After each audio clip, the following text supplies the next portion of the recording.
Michael Jackson ஒரே நைட்ல 8 கிராமி award win பண்ணாராம். ஷாக்கிங்கா இருக்குல்ல?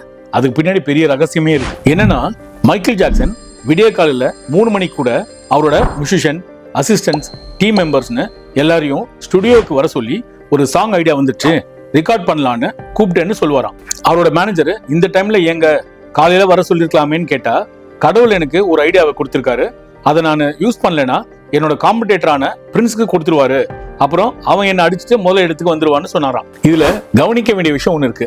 லைஃப்ல ஜெயிக்கணும்னா ஐடியாவுக்கும் எக்ஸிகியூஷனுக்கும் நடுவுல கேப்பே இருக்கக்கூடாது. பெரும்பாலான பேரு நாளைக்கு ஆரம்பிச்சுக்கலாம், இன்னும் கொஞ்சம் ரிசர்ச் பண்ணலாம், பர்ஃபெக்ட் டைம் வரட்டும் அப்படின்னு வெயிட் பண்ணிட்டே இருப்பாங்க. ஆனா சக்சஸ்ஃபுல் பீப்புள் ஐடியா வந்த 10 நிமிஷமே அதை எக்ஸிக்யூட் பண்ற வேலையில இறங்கிடுவாங்க. இதை மட்டும் ஞாபகம் வச்சுங்க. உங்களோட டிசிஷனுக்கும் ஆக்ஷனுக்கும் நடுவுல டிஸ்டன்ஸ் ஜாஸ்தியானா உங்களோட சக்சஸ்க்கான டிஸ்டன்ஸும் ஜாஸ்தி ஆகும். இந்த வீடியோ பிடிச்சதை லைக் பண்ணுங்க. ஐடியாவே சொல்லிட்டு இருக்க உங்க ஃப்ரெண்டுக்கு இந்த வீடியோவை ஷேர் பண்ணுங்க. மறக்காம என்ன ஃபாலோ பண்ணுங்க.